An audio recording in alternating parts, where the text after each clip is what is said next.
देश की बुनियाद जवान और किसान पर टिकी है। किसान को देश की रीढ़ कहा जाता है, लेकिन जब उसी रीढ़ को सिस्टम तोड़ दे तो हालात क्या उत्पन्न हो जाएंगे, ये अंदाजा आप लगा सकते हैं। ये तस्वीर मुजफ्फरपुर जिले के औराई प्रखंड स्थित रतवारा गांव की है, जहां करीब 5 महीने पहले हुई बारिश आज भी किसानों पर कहर बनकर बरस रही है। सैकड़ों एकड़ खेतों में पानी जमा है। खेत अब खेत नहीं रहे, बल्कि दलदल और तालाब में तब्दील हो चुके हैं। जहां इस वक्त गेहूं की बुआई और पटवन का समय होना चाहिए था, वहां आज भी बारिश का पानी जमा है।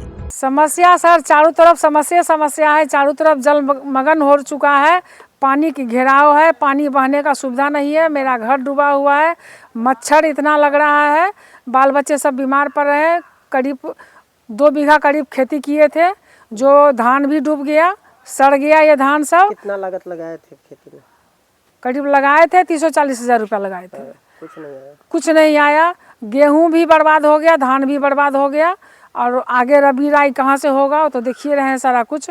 नतीजा आज ये है कि पूरे गांव की खेती चौपट हो गई है। गांव के सैकड़ों किसान आज कर्ज के बोझ तले दबे हैं।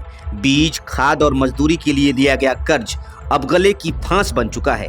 किसानों के चेहरों पर मायूसी साफ देखी जा सकती है। कई परिवारों के लिए 2 वक्त की रोटी तक का संकट खड़ा हो गया है। ग्रामीणों का आरोप है कि उन्होंने प्रशासन और संबंधित पदाधिकारियों से कई बार शिकायत की, लेकिन अब तक किसी के कान पर जू तक नहीं रेंगी। न खेतों से पानी निकाला गया, न ही कोई राहत या मुआवजा मिला। बारिश का ये पानी सिर्फ खेती ही नहीं, बल्कि आम जनजीवन को भी प्रभावित कर रहा है। बच्चों की भूखमरी की नौबत आ गई है, खेती बाड़ी हुई नहीं है और घर डूबा हुआ है। सारा परेशानी है, बीमार पड़ रहे हैं बच्चे, खुद भी बीमार पड़ रहे हैं, गांव वाले भी बहुत परेशान हैं। और इसके लिए जो है सो हम कितने जगह आवेदन दिए, लेकिन कोई सुनवाई लेने के लिए तैयार नहीं है।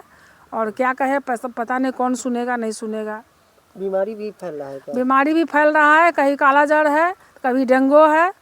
200 आदमी को लगभग बीमारी से ग्रसित है। गांव में आवागमन मुश्किल हो गया है, बीमारी फैलने का खतरा बढ़ गया है और लोगों का जीना मुहाल हो चुका है।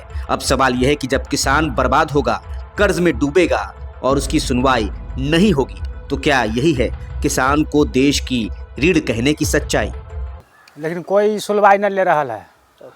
अब जेकर न हो पार तो सोचे पार वाला के बहुत बिगाड़ है, जो मर ढह गए, लेकिन कोई कहो 5-6-7 महीना से कोई उपाय न हो देकर सुनवाई न ले रहा है। कहलक ले कोई कहलक कुछ काम करे न चाहे कोनो निकासी करू वाला कोई अथी कर दे। कितना खेती किए थे? खेती वह भैया के रहा कर 9 भेली फसल।